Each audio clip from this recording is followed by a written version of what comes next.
고품격 용기 있는 방송 더불어민주당 서울시당 공식 팟캐스트 서당캐 30번째 방송 2부를 시작하겠습니다. 네. 이은영 소장님의 목소리가 점점 커지고 있어요. 네, 1부에 이어서 이은영 소장님 함께 해주고 계십니다. 네, 안녕하세요. 네. 김혜영 의원님과 1부 함께 했는데요. 네. 역시 젊은 사람이 빠지니까 방송 분위기가 확 다운되네요. 그 의원님이 굉장히 그 사투리를 구수하게 쓰시네요. 예. 네. 그리고 젊으신 정치인이 혹시 패기도 있으시고 네. 야무지신 것 같아요. 네. 한 번 물면 안 논다는 거 아니에요? 아까 1부에서? 예. 네. 그 김혜영 의원님이 실제로 국회에서 만나면 사실 이 부산 액센트가 더 있어요. 오늘 이제 방송이라고 표준 말씀 거예요, 그게. 네, 표준 말씀 거예요. 예. 그 흥분하면 노무현 대통령 비슷해지더라고요. 그래요? 아주 매력적인 남자예요, 김혜영. 네. 그럼 서당캐 2부에 함께 하실 토대 손님 소개해드리겠습니다. 또 한 분의 여론조사 전문가인데요. 여론조사 전문기관인 조원 CNI 김대진 대표님 나오셨습니다. 네, 안녕하세요. 네, 안녕하세요. 야, 우리 팟캐스트 역사상 여론조사 기관 대표님 두 분을 모시고 방송 정확하게 이제 오늘 분석과 통계 우리 청취자 여러분들 기대해 주시기 바라겠습니다. 먼저 조원 CNI가 어떤 곳인지 좀 소개해 주십시오. 안녕하세요. 저희 조원 CNI인데요. 네. 저희가 이제 2011년도에 이제 설립을 해서 이제 시작을 했고요. 2011년도. 예. 그리고 지난 대선 때 좀 유명했을 거예요. 유무선 비율 때문에 좀 시끌시끌했던 조사 기관입니다. 뭐 경쟁 관계잖아, 이은영 소장님이랑. 경쟁 관계. 근데 경쟁자로 안 보시는데? 네. 그러니까 누가 더 업력은 제가 더 높다고 그쵸. 해야 되나요? 네, 제가 더 높고요. 네. 회사 설립은? 저희 회사가 조금 더 오래됐고요. 그러니까 경쟁자로 안 보시는구나. 신생업체다. 만만하다. 좀 친하긴 한데 자주는 안 만나요. 그럼 평소에 좀 친분 관계가 있으신 거죠? 네, 그럼요. 네. 공공의 창. 네, 공공의 창 같은 소속 회원사고요. 네, 공공의 창도 한번 좀 소개 좀 해주시죠. 공공의 창은 일단은 이제 여론조사 기관 한 10개 정도가 같이 네트워크를 만들어서 그 영리를 취하지 않는 어떤 우리 사회의 아젠다, 특히 이제 공공정책과 관련한 아젠다들을 좀 조사하고, 그리고 그걸 좀 이슈화 시켜보자 해서 10개 업체가 좀 같이 연합해서. 그럼 회비가 있어요? 회비는 있어요. 네네.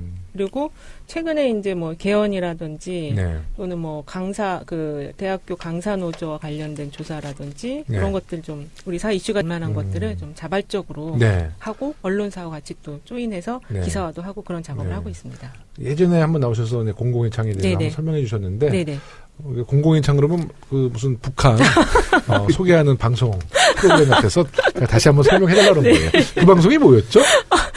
무슨 소리 아닌가요? 남북의 창.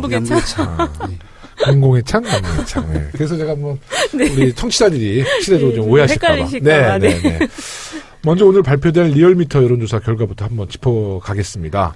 대통령의 국정수행 평가에서는 긍정평가가 73.1%가 나와 전주보다 1.5% 상승한 결과를 보였습니다. 이제 트럼프 대통령 방미, 방중, 방한 방중, 그리고 또 어떤 요인 때문에 일단은 아까 이제 저희가 일부에서도 얘기했던 것처럼 그 수능에 대한 어떤 신속한 판단과 결정, 그리고 그것이 이제 오늘 좀 안정적으로 잘 마무리가 된 점도 있고요. 그러니까 어쨌든 그 신속한 판단, 국정 현안에 대한 신속한 판단이 긍정적 평가를 가져왔는데, 사실은 요새 그 여론조사 전문가들이 굉장히 힘들어요. 대통령 국정 수행 평가가 상당히 높고 이게 떨어지질 않기 때문에. 좋지 뭐. 떨어지려네요? 아니, 그건 아닌데, 상승한 이유가 뭐냐고 자꾸 물어보시니까, 참 그 찾아들이. 잘한다. 네, 잘하기 때문에 계속 상승하는 거고, 사실은 이게 지금 한 6개월 정도 지나고 나면은 조금 빠지면서 이게 하방 경직성이 나타나는 시기거든요. 계속 빠져가는 시기인데, 오히려 그렇지 않고 빠지면은 다시 또 상승을 해서 이게 탄력 회복성이 굉장히 좋은 흐름으로 가고 있어서, 어쨌든, 국민들이 계속 지지를 해주시고 응원을 해주시고 계신다. 그리고 잘하고 계신다. 이렇게 볼 수 있을 것 같습니다. 근데 빠질 때도 1%에서 3% 그렇죠, 많이 안 정도죠. 빠져요. 견고한 거죠. 근데 요게 또 그 동조화 현상이라고 해서 지난번에도 한번 말씀드렸는데 전부 다 이제 잘한다 하니까 자기가 조금 잘못한다라고 평가를 하고 싶어도 말하고 싶어도 그걸 못하는 분위기도 또 있을 수가 있어요. 그래요? 근데 그때는 뭐 만약에 뭐 표로는 그러니까 잘하는 자기가 이제 이렇게 동조하는데 만약에 무슨 투표 뭐 지방선거나 개헌 때 뭐 그런 게 표로는 달리 나와요? 그렇죠. 달리 나올 수가 있죠. 그래서 무섭네, 그런 사람들. 그러니까 그런 게 우리 지난번에 그 서울시장 한명숙 시장 선거 때 그런 현상이 있었거든요. 그러니까 한명숙 시장이 그 오세훈 시장하고 후보하고 격차가 계속 벌어지는 걸로 났었는데 실제 뚜껑 열어보니까 그렇죠. 격차가 0.6% 차이밖에 안 나는 경우가 있어서. 근데 그때는 너무 아쉬웠어요. 그러니까 사실 여론조사가 정확하게 그 맥을 짚어줘야 되는데 저는 그때 여론조사로 국민의 여론을 좀 호도한다는 느낌을 받았어요. 근데 그런 말씀드리면 좀 전문기관의 그 조사가 워낙 많다 보니까 조사의 결과가 또 다른 조사에 영향을 미치는 그런 흐름도 있을 수가 있거든요. 그 포항 지진으로 인한 수능 연기 결정. 여론조사가 83.6% 잘했다라고 평가하는 거죠. 그렇죠. 그러면 정당 지지율은 어떻게 나왔습니까? 두 기관이 좀 달리 나오나요? 그 기관만 조금 차이는 있을 차이 나죠. 한번 그러니까 대통령 지지는 몇 % 나왔어요? 우리 이은영 소장님은 저희가 지금 오늘 이제 얘기되는 거는 리얼미터 거 가지고 얘기를 하는 거거든요. 혹시 있어요? 자체 조사한 거? 저희 자체 조사 지금 하고 있어요? 네네 이번 주에 할 예정이에요. 네, 그러면 우리 김예진 소장님. 우선 이제 국정운영 만족도가 아까 높다고 계속 말씀해 주셨는데. 그러니까 현재 그 문재인 대통령의 국정운영 만족도의 특징 중에 하나는 과거에 보면 이제 여론조사를 하게 되면 오지선다라든가 사지선다라든가 이런 게 있지 않습니까? 매우 잘한다, 조금 잘한다, 조금 못한다, 매우 못한다 했었을 때 항상 매우 잘한다, 매우 못한다는 좀 적어요. 그리고 이제 가운데 중앙지점인 관련된 것들이 원래는 더 높은데 사실 이번에 이제 그 수능 관련된 거 했을 때 83.6%가 이제 잘 됐다고 평가했을 때 오히려 매우 잘한다가 54.9. 매우 잘한다가 그리고 잘한 편이다가 28.7입니다. 그러니까 특이하네. 그러니까 지금 이제 문재인 대통령에 대한 국정운영 만족도에 대한 그 긍정 평가는 이제 앞서 이제 이은영 대표님께서 말씀하신 것도 있지만 뭐 동조화도 분명히 있겠지만 기본적으로 이 정부가 이제 박근혜 전 정부에 대한 비정상적인 어떤 형태를 바로잡아가는 과정이기 때문에 거부할 수 없는 어떤 패턴인 것 같고요. 그 정당 지지율 관련해서 또 이제 최근 저희도 이번 주에 조사를 돌리는데 한 40대 후반부터 그 중후반 이게 이제 민주당 그 지지율을 계속 나타나는 것 같고 그다음에 이제 타당은 자유한국당은 10% 초반대 그다음에 이제 국민의당이라든가 바른정당 5% 중반대 이렇게 나오는 거죠. 근데 제가 이제 질문은 그 두 기관의 이제 여론조사 차이를 좀 물어보려 했더니 또 은근히 공개 안 하네. 어쨌든 지금 리얼미터 말 돌리지 마시고 왜 리얼미터 얘기를 하세요? 두 기관이 문재인 대통령의 평가와 우리 정당 지지를 한번 평가 비교하려고 했더니 근데 이런 것 같아요. 그러니까 사실은 저희는 계속 이제 작년 때부터 5대5로 유무선 비율을 하고 있거든요. 근데 요새는 그 비율이 많이 바뀌었죠. 좀 많이 바뀌었죠. 무선을 훨씬 많이 지금 하고 있어서. 근데 이제 이런 거예요. 저희는 이제 주로 이제 발표할 때 ARS를 하다 보니까 보면 ARS 특성상 사실 20, 30대가 굉장히 잡기가 어렵거든요. 그렇죠, 어렵죠. 원래는 어렵고 50대, 60대 훨씬 더 많이 쳐야 되는데 요즘은 사실 고관심층이 오히려 젊은 세대가 많습니다. 맞아요. 오히려 이제 50대, 60대가 오히려 전화 응답을 안 피하는 거죠. 기피하는 거죠. 기피하는. 이런 현상 때문에 약간 유무선 비용들이 이제 기간마다 좀 다른 것 같고 그에 따라서 차이는 있겠지만 거의 오차 범위 내에서 차이를 보이는 상황이라 크게 그 기간마다 차이는 없는 거죠. 지금 대통령의 그 국정수행 평가는 이제 여러 여론조사 기관이 있지만 주로 이제 70% 전후고 초반대.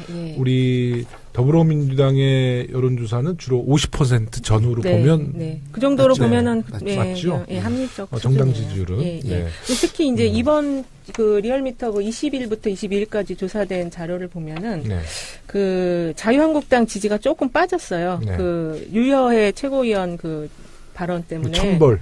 천벌 발언 때문에 조금. 근데 그분은 왜 그랬대요? 그분이 근데 이상하게 좀 굉장히 독특하시더라고요. 튀는 성격이신 것 같아요. 저는 홍준표 대표랑 굉장히 잘 어울리는. 아주 굉장히 잘 어울리는 지도부다. 케미가 잘 맞네요. 너무 잘 맞죠. 비슷하죠. 네. 홍준표 대표 되게 총애하는 것 같고요. 아, 그러세요? 우리 또 이제 장제원 대변인, 네네. 홍준표 대표 너무 총애한대요. 다 법조인이라는 공통점이 있나요? 아니죠. 장제원 대변인은 법조인 아니죠. 아니죠. 그렇죠. 네, 네. 예. 그 체제가 전 정말 믿음이 가요. 네. 장제원 의원이 부산 뭐 학교 네, 그쪽이시죠. 그쪽이시죠. 아니 저랑 이제 같은 상임이 돼서 예, 제가 이제 장제원 의원님에 대해서 뭐 더 이상 언급은 안 하는데 하여튼 홍준표 대표가 대변인 굉장히 총애하고 계시대요. 예. 특히 이번 조사 특징이 보면 60대 이상에서 아까 이제 저기 60대 이상에서 저 응답을 기피하는 현상이 있다고 그랬는데 응답하시는 분들은 민주당 지지가 높은 그런 흐름을 보였고요. 그 다음에 이제 정의당이 지금 두 자릿수, 그러니까 지금 6.9%로 3위인데, 그래서 지금 정의당에서는 두 자릿수로 진입하자, 이거 특별 대책반이 만들어질 정도로 정당 지지를 좀 높이기 위해서 지지를 좀 더 그러니까 3%를 올리기 위해서 특별 대책반. 좀 더 적극적으로 지금 노력을 지지 확산을 위해서 노력을 하고 계신다는 얘기가 들리더라고요. 네. 지방선거 관련해서도 이제 대다수 과거에는 이제 선별적으로 출마를 했는데 이번에는 대대적으로 한번 지역 전 지역 모두 공천 해보자. 노력은. 근데 정의당은 항상 그랬어요, 사실. 근데 이제 이 선거는 현실이거든요. 그렇죠. 이게 낙선을 감수하면서. 나오는 경우가 이렇게 쉽지는 않아요, 사실. 들리는 얘기는 이제 잠깐 정의당 얘기지만 5월 이제 9일 대선 이후에 그쪽에서도 이제 연구원에서 이제 전국을 이제 지형 분석을 하기 시작을 했나 봅니다. 그래서 최소한도로 그래도 좀 선전할 수 있는 지역들을 찾아가지고 그럴 수 있죠. 이렇게 준비를 하고 있는. 사실 이제 더불어민주당과 정의당 관계는 뭐 정의당이 그래도 더불어민주당에 대해서 뭐 표결 같은 거 할 때는 뭐 굉장히 협조적이고 이제 서로가 이제 개혁을 대상으로 경쟁하는 관계지. 정의당에 대해서는 전 긍정적으로 생각하는 편이에요. 지금 나온 거 잠깐 그것도 표본 오차 말씀드려야 돼가지고 1,515명 조사했고 95% 신뢰 수준에서 플러스 마이너스 2.5% 포인트입니다. 그 표본 조사를 꼭 얘기하시는 이유가 있죠? 네, 이게 선거법상으로 하는 게 있어가지고. 그 얘기가 끝나면 나중에 하셔. 그래서 내가 그것도 꼭 지적하는 거예요. 죄송합니다. 앞으로는 먼저 하겠습니다. 아니 근데 이제 우리 청취자 여러분들이 왜 꼭 끝에 갑자기 표본 조사 결과를 얘기하시는지 좀 혹시 의문이 있으실 것 같아서 친절하게 안내하는 겁니다. 지적이 아니라 친절하게 청취자한테 안내한 거고요. 그 국민의당이 이제 최근에 내용이 격화되는 모습이 비춰져서 최근 지지율이 사실 떨어질 만큼 떨어졌는데 더 떨어졌네요. 네, 조금 더 빠졌어요. 지금 또 내분이 일어나고 있는 부분이어서. 근데 당이 최근에 자체 실시한 여론조사에서는 바른정당과의 통합 후에는 지지율이 20% 가까운 지지율이 나왔다는 조사 결과가 발표됐어요. 만약 합친다면 통합을 한다면 전제 가상. 그러니까 그것은 이제 국민의당 자체 여론조사잖아요. 그렇죠. 그 전문가들 입장에서 가능한 얘기입니까? 그러니까 요번에 이제 먼저 그럼 얘기하겠습니다. 아까 마지막에 얘기했던 거 먼저 말씀드리고 이제 이어가면 국민정책연구원에서 리서치에다 의뢰를 했고요. 그래서 18일부터 19일 동안 1,050명을 대상으로 조사한 거고요. 정당 지지율에서 이제 국민의당과 이제 바른정당이 합당을 했을 경우에 지지율이 19.2%로 나왔고요. 당시 이제 합당했을 때 더불어민주당 지지율은 47.5%. 저희도 좀 빠지는 건가요? 지금 현재 정당 지지율은 더불어민주당은 49%니까 1.5%가 빠지는 걸로 나왔고. 오차범위네요. 그 변동이 없는 거죠. 변동이 없는 거죠. 그래서 다만 이제 자유한국당은 합당하기 전에는 11.8%인데 합당했을 때는 11.5%로 이제 0.3%가 큰 변화가 없습니다. 거기도 변화가 없네요. 그러니까 결론은 뭐냐면 무당층에서 지금 이제 합당하기 전에는 국민의당이 5.5%고요. 그다음에 바른정당 6.3%였는데 19.2%로 올라가면서 무당층이 16%로 줄어드는. 무당층. 줄어드는 이제 그 결과로 이어진 것 같습니다. 이 현상을 이렇게 좀 한 번의 조사 결과로 하기에는 좀 그렇지만 전에 한번 발표했던 거랑 비교해 봤을 때 그 당시는 19.8%였어요. 다른 조사 같은 경우가. 그러니까 이 무당층이라는 부분들이 이 대선을 끝나면서 이 성향들이 네. 이제 갈 곳을 못 찾는 약간 중도 보수층이. 근데 왜 갈 곳을 못 정하지? 더불어민주당이 있는데. 아니 우리 당이 있잖아요. 우리 당 더불어민주당. 네. 그러다 우리 당이 마음을 주세요. 그렇죠. 네. 아, 그렇죠. 줄 데가 없어서 거기다 줘 마음을. 네, 좀 지켜보는 것 같아요. 네네. 지켜보는 거. 그러니까 지난 이제 대통령 선거 결과가 이제 문재인 대통령 41%, 네. 그다음에 이제 뭐 홍준표 대표 후보가 24%, 그다음에 안철수 후보가 21% 이렇게 네. 7%대 오면서 이 유권자분들이 이제 대통령은 잘하고 계시니까 네, 거기에는 네. 충분히 공감을 하시지만 아직은 이제 정당을 지지 선택으로 하는 데 있어서는 좀 지켜보는 좀 관망이 있다. 이렇게 볼 수 있는 거죠. 어느 정도는. 최근에 그 국민의당이 네. 의원총회를 열어서 이제 바른정당과 통합 얘기를 네. 5시간 이상 네. 토론을 했다는 거 아니에요? 네. 결과는 안 나왔어요. 네. 안 나왔는데 이제 아마 안철수 대표 측에서는 네. 방금 전 말씀하셨던 이제 여론조사를 근거로 네. 통합의 속도도 더 내면서 전당원 투표를 통해서 통합을 결정하자 이런 주장을 하고 있는데요. 전당원 투표제로 결정하자. 그러면 어떤 결정이 나올까요? 국민의당 당원들은? 아무래도 지금 통합이 다른 정당과 연대 통합 필요하다는 의견이 조금 더 높기 때문에 네. 이제 지금 현재 당대표에게 힘을 실어주는 결정을 하지 않을까 그렇게 좀 보여지거든요. 특히 이제 현재 국민의당 당원들이 안철수 대표를 당대표로 인정 안 하는 분위기도 꽤 있어요. 근데 그 지난 전당대회 때 보면 51%로 절반 약간 넘게 일단은 당대표에 당선을 네. 시켰기 때문에 아무래도 이제 당대표 중심으로 좀 힘을 실어주려는 그런 분위기는 조금 더 많다고 볼 수 있을 것 같아요. 저는 개인적으로 볼 때 네. 국민의당이 네. 이제 전당원 투표로 결정했을 때 저희가 제일 주목해야 될 부분은 네. 당원 구성이 호남과 비호남의 구성을 저는 가장 중점으로 봐야 된다고 봐요. 네, 그러니까 그렇죠. 만약에 네. 10만 당원인데 네. 6만이 호남 당원이다. 예. 그러면 쉽지는 않을 거예요. 근데 이제 안 그럴까요? 그 과거에 이제 사실 이제 저도 이제 뭐 당내 당원 관련된 ALS 투표도 한번 참여해보고 했지만 네. 이제 보면 이게 당원의 한 보통 더불어민주당이나 사실 국민의당이나 한 58%는 호남 당원이 차지하는 비율이 많긴 합니다. 네. 많긴 한데 제일 중요한 부분은 이제 투표 참여율이거든요. 네. 그러니까 이제 국민의당도 마찬가지고 사실 더불어민주당도 마찬가지인데 이 투표 참여율이 100%는 아니지 않습니까? 네, 그럼요. 근데 네. 그 많은 인원 중에서 많은 사람이 참여하는데 참여율은 호남 네. 쪽이 더 떨어집니다. 음. 그러니까 당원의 그 지역 비율은 호남이 많긴 하지만 네. 실질적 투표 결과를 봤을 때는 그렇게 파급력이 높진 않다. 또 그런 결과가 이제 있군요. 네. 그 반복적으로 나타나는 거고요. 네. 이제 그 앞서 이제 이은영 대표도 말씀하셨죠. 51.09%로 이제 안철수 대표가 이제 과방 네. 전당대회에서 이제 됐는데 당시 이제 국민의당 전당대회 방식은 결선 투표제였어요. 네. 근데 과반이 안 될 줄 알았는데 그렇죠. 과반이 돼가지고 네. 1차에서 당선이 되신 거죠. 네. 근데 요번에 이제 이 결과에서도 보면 통합은 45.6%, 독자 노선이 40.0%인데 국민의당 지지층에서는 통합 찬성이 58, 반대가 38.6%이기 때문에 이러한 결과로 보면은 안철수 대표가 강행을 하기 위한 어떠한 수순을 밟고 있지 않나 이렇게 보입니다. 저는 안철수 대표가 이제 그 정치 지도자로서 네. 부족한 면도 있고 이제 잘하는 면도 있는데 네.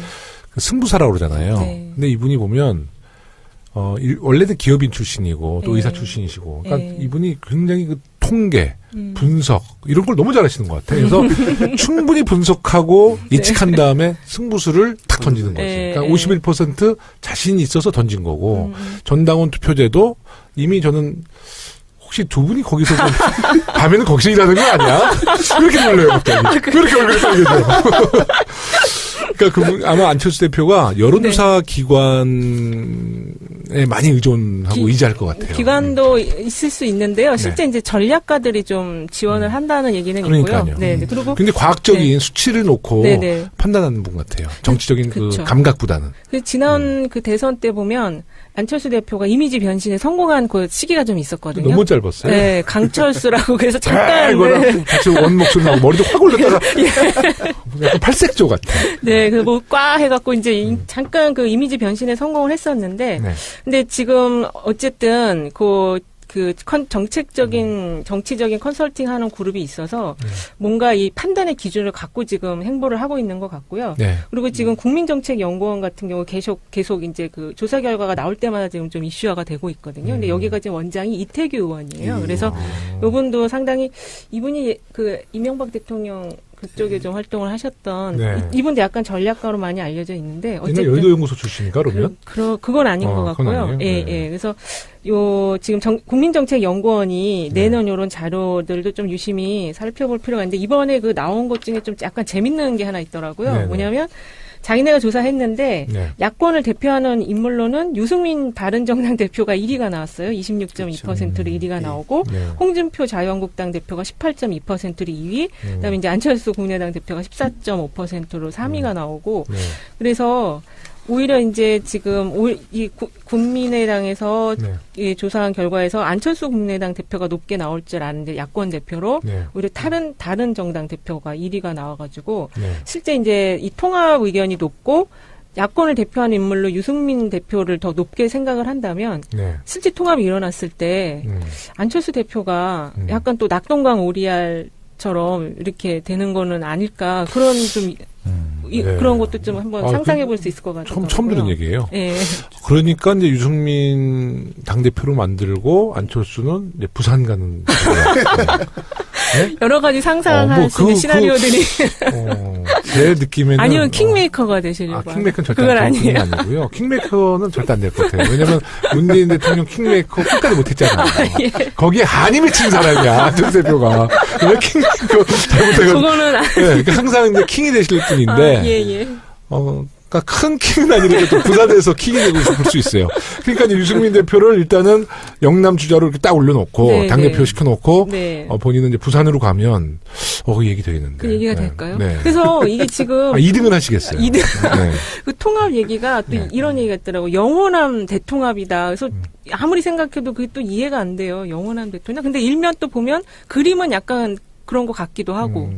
그런 것 같아요. 그러니까 부산에서 뭐 정의화 전 국회의장이 이제 강연 정치를 다시 시작을 했다고 하시는데 그분이 이제 그 강연 정치할 때 계속적으로 뭐 자유한국당에 대한 비판적 발언을 계속 하시나 봐요. 그러니까 없어져야 될 정당이다 이 정도까지도 이제 말씀하시는 것 같은데 그 요번에 그 결과에서 이제 유승민 그다음에 홍준표 그다음에 그 안철수 순으로 나온 이 배경에는 어쨌든 호남 쪽에서 그 이제 이 뭐랄까 전 대표라든가 정동영 정동영 의원, 천정배 의원 이렇게 그 반대 그 목소리가 커지다 보니까 그러한 것들이 이제 작용해서 안철수 대표가 세 번째로 이게 나온 것 같은데요. 우선 이 지금 국민의당이 분란은 뭐 조기에 어느 정도 좀 12월 달 안에 좀 정리가 되지 않을까 이렇게 예측들은 다들 하는 것 같아요. 정리라는 것은 다 깨진다는 거죠?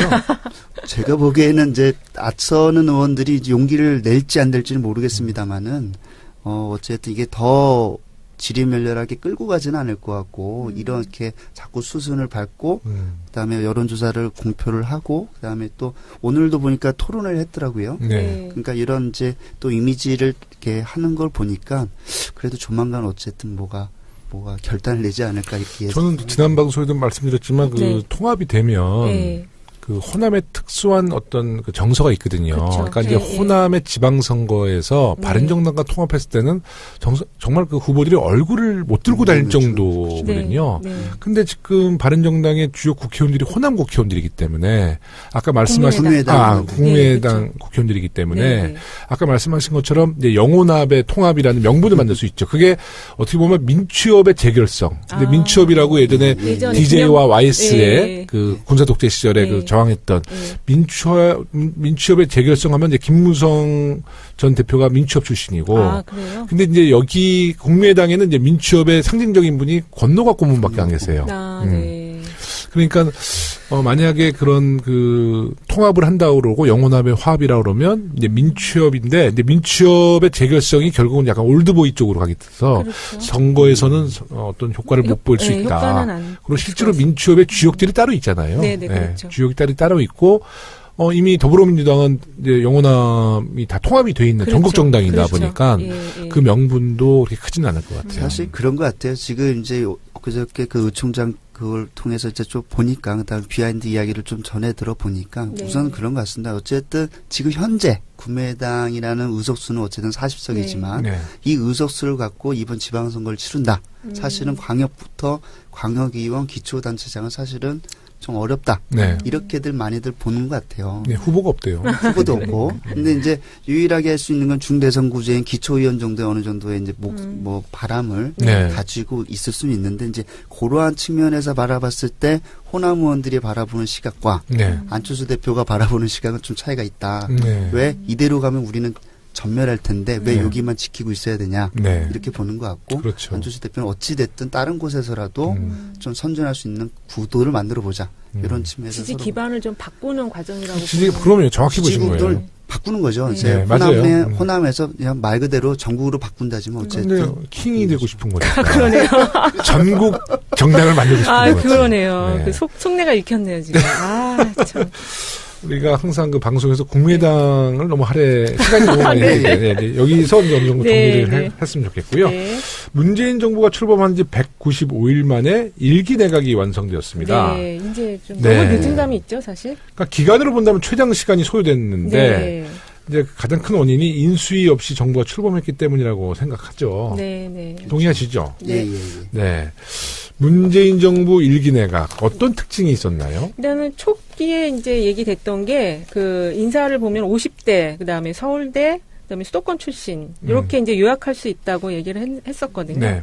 근데 이제 지금 결과적으로 다 인선이 끝난 경우 보면 제 개인적인 입장으로는 네. 여성 내각 30% 지켰다는 것이 가장 큰 특징이 네. 아닐까. 그리고 역대 정부의 이런 건 처음이죠. 처음이에요. 네. 그리고 그 여성들도 예전에는 약간 상징적인 인물들로 그렇죠. 이렇게 했었는데 이번에는 일을 할 인물도 있고 또 상징적인 인물도 계셔서 고루고루 잘 배합이 됐다. 그래서 가장 좀 의미 있다고 저는 보고 있습니다. 네네. 우리 김유진 소장님께서도 뭐 사실 2005년도 네. 그 당시는 이제 뭐 도덕 문제가 있으면 임명하지 말아야 된다 이런 게 한 90% 가까이 높았던 여론이었는데 네. 이 문재인 정부 들어왔을 때는 이것이 그래도 능력 있으면 임명해도 괜찮다 이런 여론이 훨씬 더 65%까지 높았었거든요. 그렇죠. 그러다 보니까 국민들의 대다수는 뭐냐면 도덕성도 좀 중요하긴 하지만 네. 지금 비정상을 빨리 정상화시켜야 되는 과정 속에서 좀 문재인 정부에 대해 힘을 많이 실어준 것 같고 다만 문재인 대통령이 5대 기준을 제시했기 때문에 거기에 네. 대해서 아주 신중하게 하다 보니까 이런 195일이라는 기간이 좀 걸리지 않았나 이렇게 생각이 듭니다. 네. 사실 야당이 또 인준을 해주질 않은 것도 있죠. 있죠. 빨리빨리 네, 해줘야 야당이. 되는데. 그러니까 저희 야당 때도 이제 그 인사청문회 때 이제 문제 제기해서 낙마한 분들이 많은데 네. 죄질이 다르잖아요. 그러니까요. 죄질이 다른 거지. 그렇죠. 하여튼 우리 문재인 정부의 내가 네. 사실 뭐 야당에서도 문제 제기했던 분들도 있고 네. 또 국민들도 약간 우려했던 부분도 있죠. 있는데 저희가 항상 그 모든 후보들을 여론조사 해보면 그래도 국민들이 과반 이상 다 지지를 해줬어요. 그렇죠. 그래서 이제 결국 우리 내각에 들어갔는데 대통령께서 어저께인가요? 네네. 좀 야당에서 문제 제기됐지만 참 일 잘한다. 근데 그게 대통령의 말씀이 아니라 사실 국민들이 지금 강경화 그 외교부 장관 잘하잖아요. 지금 중국 가 계시잖아요. 네. 뭐 왕이 부장도 뭐 내가 볼 때 쩔쩔매던데. 캐파가 다르죠. 위에서 활동 오래 하셨으니까. 그리고 이분이 아주 제가 볼 때는 원칙도 있으면서 유연성도 갖고 있는. 그러니까 외교라는 게 원칙 속에서 유연성을 발휘하는 그렇죠. 건데 그 두 가지를 다 겸비한 분 같아요. 상대적이니까. 네. 오히려 국내 정치보다는 국제 정치를 잘하시는 것 같아요. 근데 외교부 장관이 국내 정치를 잘하면 안 되죠. 그렇죠. 정치하니까. 그렇죠. 강경화 장관 뭐 잘하시고. 김현미 장관님도 여성들 사이에서는 강단 있게 그렇죠. 잘한다고 평가가 좋으신 분이에요. 지난번에 국정감사. 무슨 유튜브 동영상 보니까. 대단하시네. 한 방에 그냥. 누구를 보냈죠, 그때? 이은재 의원. 이은재 의원을 날렸죠. 근데 이은재 의원님이 그때 조희영 교육감. 아시죠, 그 내용? MS. 자주 보니까 좀 그분도 귀여운 맛이 있더라고요. 그런 면도 있어요. 연세가 많으신데 하여간. 연세 드시는데 참. 열심히 하신다. 왜 저러실까? 소리를 지르는 모습이. 처음엔 저도 처음에 좀 충격받았는데. 캐릭터가 있으세요. 저런 걸 즐기시나. 근데 하여튼 이인재 의원님 좀 너무 흥분하셨는데 좀 건강하셨으면 좋겠어요. 네네. 혈압이 있으실 것 같아요. 걱정돼서. 네. 그 대통령이 공약으로 공직자 검증 5대 기준을 제시하면서 그 기준에 맞는 사람을 찾기 많은 어려움이 겪었는데 최근 2가지 기준을 추가해서 인사검증 기준을 7개로 확대했어요. 그럼 이제 앞으로 또 인사에 더 어려움이 있지 않을까. 그러겠네요. 어쨌든 좀 요새 이제 많이 문제되는 거라서 이게 추가가 될 필요는 있다고 보여지고요. 근데 이 성 관련 범죄는 추가 안 돼도 이거는 뭐 우리 정부에서 절대 안 하죠. 우리 이제 그 정당에서도 몇 가지 원칙이 있는데 성범죄, 성 관련 범죄는 절대 허용하지 않아요, 공천도. 그래서 도덕성 부분을 더 강화한 것 같아요, 이게 지금 그 2가지 추가된 부분이. 그 이번에 추가된 이제 그 2가지 포함해서 이제 저는 이렇게 7개 7대 비리라고 해서 기준을 제시한 것 자체가 어쨌든 스스로 청와대 스스로 제동장치를 만들어서 그다음에 국민들한테 오픈했고 그래서 국민들이 이런 납득 속에서 이제 과거에는 너무나 이제 그 청문회 때 이제 정책 능력보다는 막 뭐랄까 개인에 대한 일탈이나 이런 거에 대해서 집중된 것들을 국민 스스로가 이제 보시면서 좀 참고하실 수 있는 기본적 기준이 아닐까 생각합니다. 근데 이제 청문회 때 그 사실 이제 그 대통령이 그 장관 내정에서 청문회 나오잖아요. 근데 이게 사실 신상이 다 털리는 거잖아요. 그래서 그렇죠. 많은 분들이 꺼려한대요. 그 제도 보완이 좀 필요하다는 의견도 많아요. 너무 지금 그 좀 신상이 너무 많이 털리니까. 들리는 소리 이번에 그 홍종학 장관님도 어찌됐든 뭐 불법은 아니지만은 뭐 이러한 것 뭐 여러 가지 이제 좀 국민 눈높이에 맞지 않다는 비판도 받으셨지만 그 이전에 이제 홍종학 장관 그 이전부터 많은 사람들이 좀 여러 가지로 좀 고사를 하고 있다. 그러니까요. 그래서 뭐 많은 이제 그 거론됐던 분들이 있는데 막 그 개인들이 다 고사하고 그 특히 그 장관 후보들 사모님이 당신 나가면 난 이혼할 거야 이러고 그래서 그래서 사실 좀 정책적으로 좀 바꿔야 될 필요가 있어요. 비공개로 하든지 개인 신상 그러니까 이제 도덕성면은 좀 그 정보기관이나 그쪽에서 철저하게 좀 따져보고 그러게 청문회는 좀 정책적으로 좀 검증을 할 필요가 있는데 그렇게 바꿔야 될 것 같아요. 그러니까 이제 이 문재인 정부 들어서 앞서 잠깐 말씀드렸지만 어쨌든 능력이 있으면 좀 약간 도덕적 문제가 있더라도 임명되어야 한다는 여론 자체가 높아진 이 현재 현상에서 좀 앞서 이제 말씀하신 것처럼 도덕 검증보다는 능력 검증으로 좀 턴할 수 있는 계기가 만들어졌으면 좋겠다는 생각. 저는 도덕 검증도 철저히 해야 된다고 보는 편인데요. 근데 그것은 너무 이렇게 공개적인 것보다는 정말 뭐 우리 뭐 민정도 있고 그래서 아니면 그 검증위원회를 만들어서 확실하게 검증하고 이 검증위원회 들어가면 거기서 청문회처럼 많은 걸 질문하고 질의하고 답변 얻어내고 거기서 그 검증위원회에서 부적격자면 거기서 탈락시키고. 그 대신에 망신 주는 건 아니죠. 그게 망신 주는 건 아니고 철저하게 도덕성 검증하고 통과되면 이제 정책 검증으로 가면 아마 우리 정부에 정말 탁월한 인사들 많을 거거든요. 이게 가족들의 상처가 너무 많은 거죠. 그게 좀 안 될 것 같아요. 최근 공직자 검증과 관련한 여론조사를 실시했는데 어떤 조사였나요? 이게 어쨌든 지금 우리 얘기한 그런 내용인데요. 국민 2명 중 1명이 그 고위공직자 후보자 인사검증 기준 가운데서 세금 탄로를 가장 중요한 기준으로 뽑는 것으로 나타났다. 세금 탄로를. 이게 지금 저희 공공의창에서 조사한 내용인데 한겨레하고 같이 한 건데 첫 번째 도덕성에는 세금 탄로. 세금 탄로를 가장 중요한 요소로 택했고 그다음에 병역 기피 18.2%, 그다음에 부동산 투기 14.2%, 그다음에 위장 전입 5.5%, 그다음에 논문 표절 4.6% 이런 식으로. 근데 아까 이제 우리가 추가로 된 것처럼 뭐 성 관련 범죄, 음주운전 이런 데에 더 저는 중점을 둘 줄 알았는데 그렇지가 않네요. 아무래도 이게 지금 홍종학 전 신임 장관 그때 이슈가 돼서 그런 것도 좀 반영이 됐을 수도 있을 것 같은데 어쨌든 추가로 조사가 17일부터 18일 검토됐고요. 그래서 그 우선 100%는 이제 전국 1,007명이 했는데 보기에 성범죄 관련된 그런 게 없지 않았나 싶은 생각이 듭니다. 근데 아직 그 우리 후보자들 중에서 성범죄 관련된 분이 아직 인사 추천된 분이 거의 없잖아요. 그러니까 그 국민들 머릿속에는 그 성범죄는 생각을 안 하시는 것 같아. 그렇죠? 그런 분들은 추천할 수가 없으니까. 네. 근데 어쨌든 그 세금 문제에 대해서 국민들이 이제 눈여겨보기 시작했다는 게 좀 중요한 것 같고요. 네. 앞으로 이제 장관이나 혹은 공직에 좀 진입하고 싶어 하시는 분들은 요 7대 이제 기준이 있으니까 이런 걸 좀 잘 보시면서 자기 관리를 해나가시면 될 것 같아요.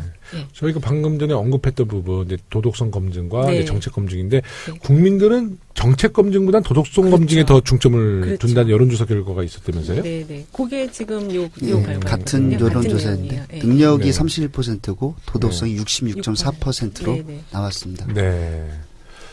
정말 정치인들이 도덕적으로도 정말 좀 깨끗해야죠. 그렇죠.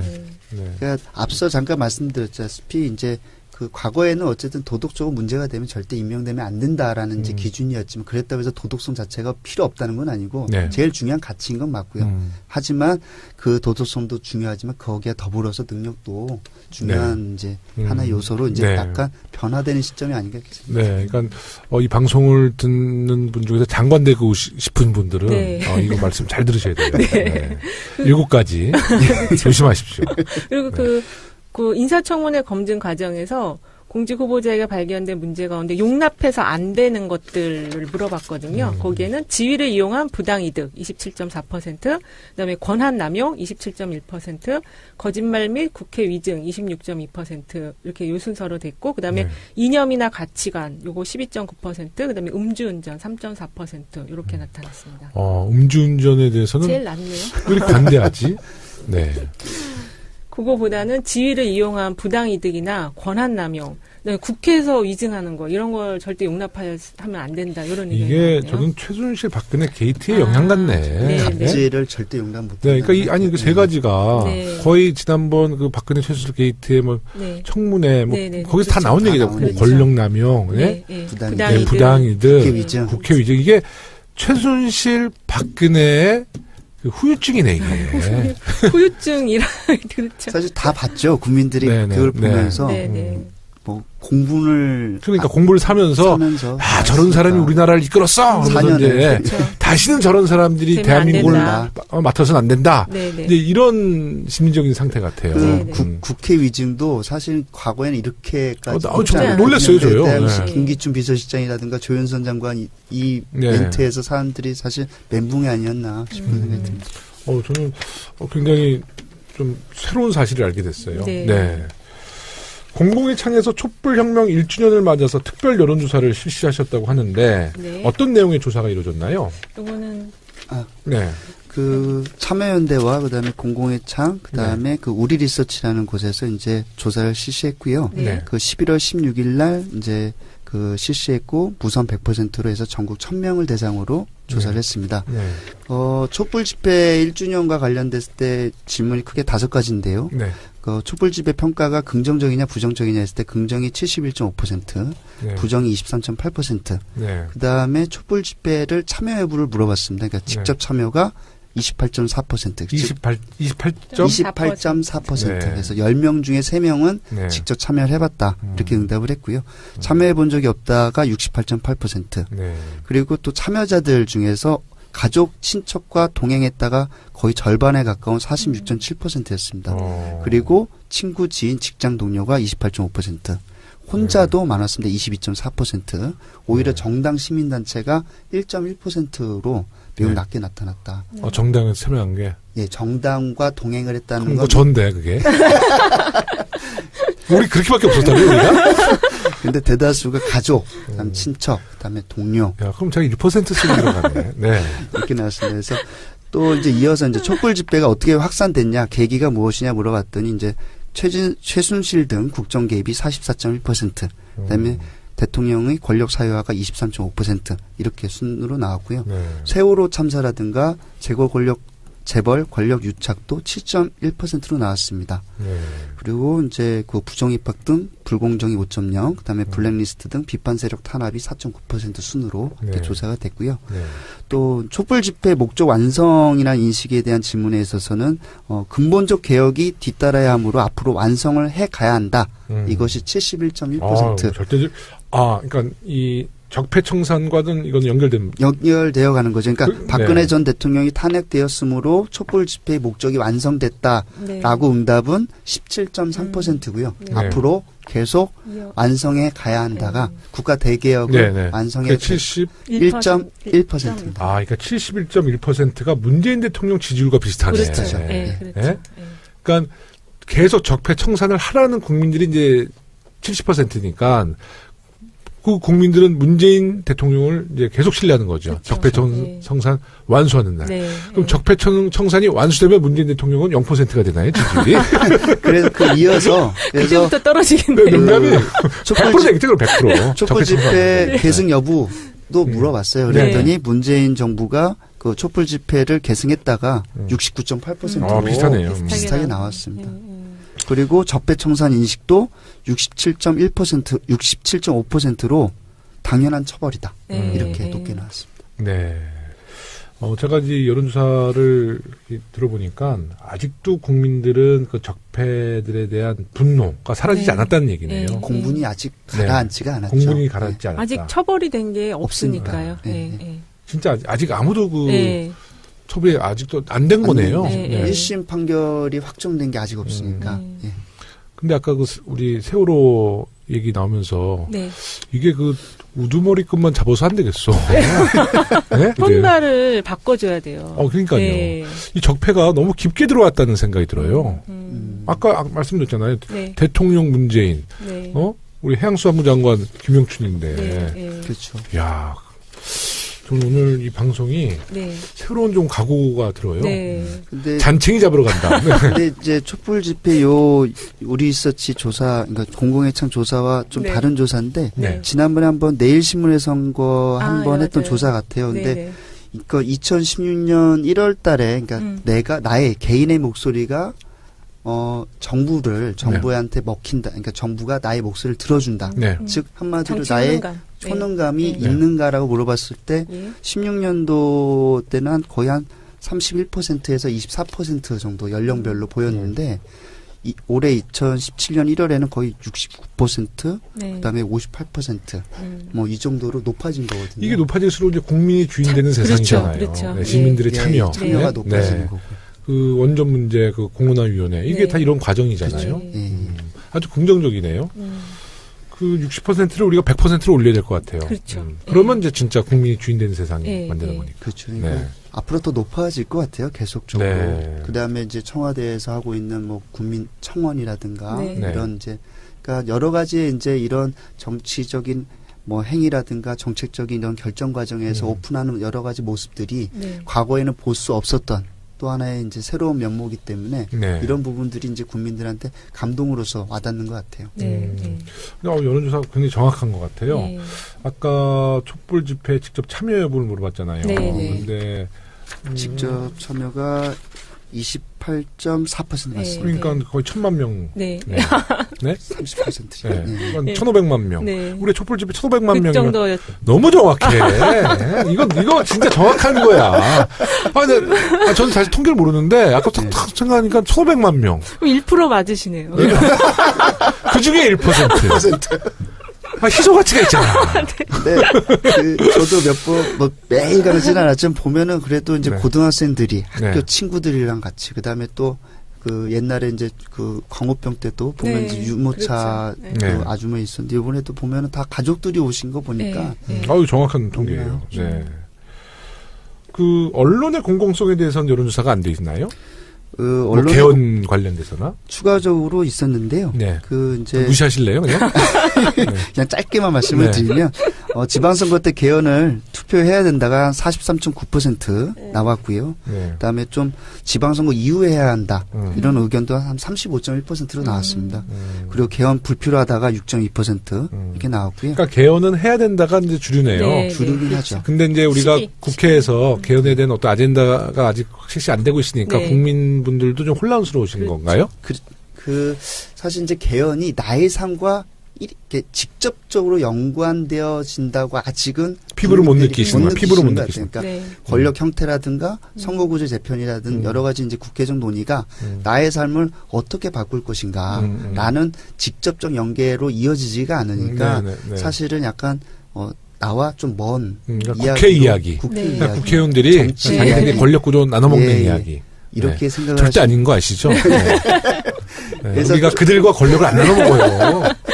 그래서 그런 이제 약간 인식에 이제 좁혀지는 어떤 작업들이 필요한 것 같고요.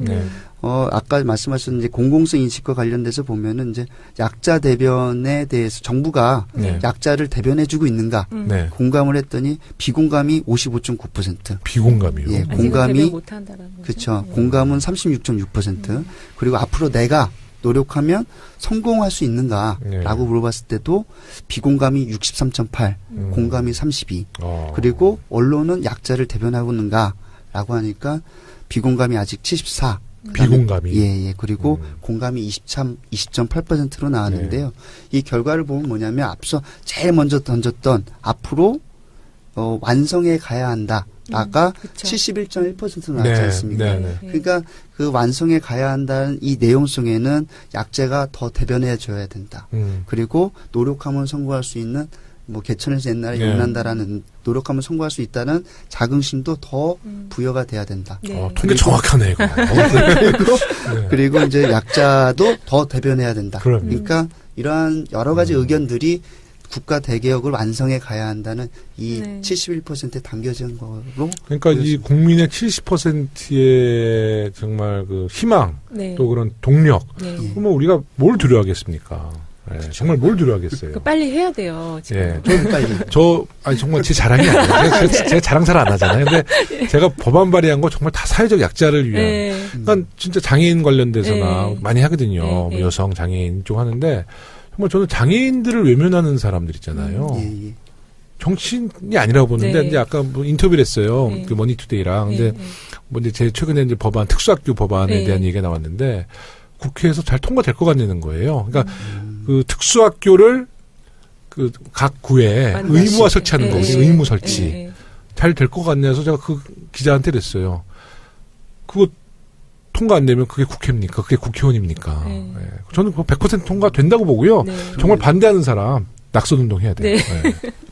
진짜 웃긴 사람들이죠. 그래서 우리 문재인 대통령의 가장 기본적인 그 국가 운영의 철학이 사회적 약자를 위한 정부, 국민의 힘을 키우는 정부 아니겠어요? 그래서 아까 사회적 약자에 대한 우리 정부의 기대가 제 생각보다는 좀 저조했는데 아까 적폐청산을 통해서 또 앞으로 사회 전반적인 그 정말 그 개혁을 통해서 사회적 약자가 보호받는 그런 사회. 근데 대통령이 취임해서 뭐 문재인 케어 이런 게 다 결국 사회적 약자, 국가가 약자를 책임진다 이런 철학인데 아직 그 피부에는 와닿지가 않으시군요. 그러니까 그런 것 같습니다. 그러니까 그 이제 올해 이제 예산안이 통과돼가 돼가지고 내년에 이제 어떠하지 이제 혜택을 보면서부터 이제 점점 그것이 확대되어져 갈 것 같고요. 근데 이제 지금 계속 이제 적폐청산 과정에 과거에 불합리한 모습들이 이제 계속 언론에 비춰지니까. 그것을 빨리빨리 해결해야 되지 않나라는 의견들이 이렇게 공감보다는 비공감이 좀 더 높게 나오지 않았습니다. 그럼 좀 정리 좀 해주세요. 이번 조사 결과를 봤을 때 이제 우리 문재인 정부가 어떤 부분은 좀 더 노력을 기울여야 하느냐 그것도 한번 정확한 데이터로 한번 얘기를 해주시죠. 제가 볼 때는 이제 전체적인 결과를 보면은 아직은 뭔가 추진이 잘 안 되고 있다고 느끼시는 것 같거든요. 그리고 이제 지금 그 적폐청산이라는 그 프레임 자체가 그리고 이제 정치보복과 적폐청산이라는 이 프레임 자체가 좀 긍정적인 이미지를 사실 좀 잘 안 줘요. 그러니까 이제 정치보복은 야당에서 제기하는 거고 여당에서는 적폐청산을 이야기하는데 좀 이 프레임을 좀 바꿔주는 게 어떨까 하는 생각이 들거든요. 어떻게 바꿔야 될까요? 국가 대개혁이나 국가 대개혁 또는 이제 미래에 대해서 우리가 무엇을 준비해야 되냐 이런 형태의 어떤 관점을 가지고 프레임을 새롭게 만들어서 그리고 그것이 이제 국민의 삶을 실질적으로 바꾸는 내용들을 추진할 것이다. 이런 형태의 관점을 좀 가질 수 있게 프레임을 좀 바꾸는 것이 필요하다는. 근데 우리가 국가 대개혁 그러면 자유한국당은 국가 대통합 그럴걸? 네? 그래서 개혁 못하게. 네. 근데 어쨌든 지금 현재 이 두 개의 프레임이 뭔가 좀 강력하게 추진을 해나가는데 현 정부가 좀 주저주저하게 만드는 프레임이 아닌가. 이게 좀 정치보복 이런 거에. 그러니까 적폐청산이 약간 이제 좀 그렇죠. 감정적인 그렇게 받아들이시는구나. 네네. 그래서 그거를 조금 바꿔주는 게 좋겠다는 생각이. 근데 저는 이제 저도 그 하도 보수 언론에서 뭐 정치보복이다. 네. 저도 그런 우려를 했는데 오늘 여론조사를 보니까 70%가 계속 지지를 하는 거 아니에요. 그렇죠. 그러니까 적폐청산이 앞으로 대한민국의 그 대개혁의 과제다. 네. 하여튼 이인용 소장님 말씀도 일리가 있지만, 네. 또 좀 잘 그게 뭔가 좀 바꿔줘야 될 필요도 있는 것 같고. 네. 네. 근데 대한민국 물갈이 어떨까요? 농담이에요. 방송이 너무 진지하면 안 되겠다. 네. 가끔마다 이렇게 청취자 여러분들께도 실없는 소리. 네, 그것은 제가 분위기 때문에 그런 거지. 네, 좀 너무 경한 사람은 아닌데. 네.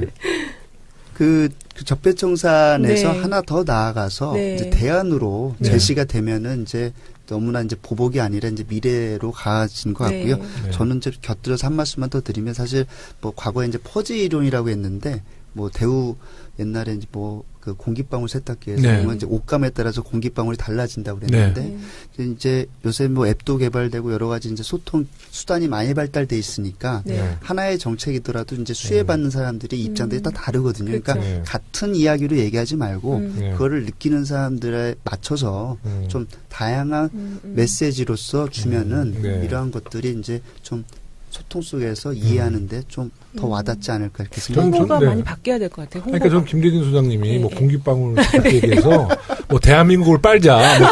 난 이런 얘기가 나올 줄 알았어요. 대한민국을 세탁하자. 네. 빨자. 그러면 뭐 검정 물 많이 나오잖아. 빨간 물 대도 나올 것 같고.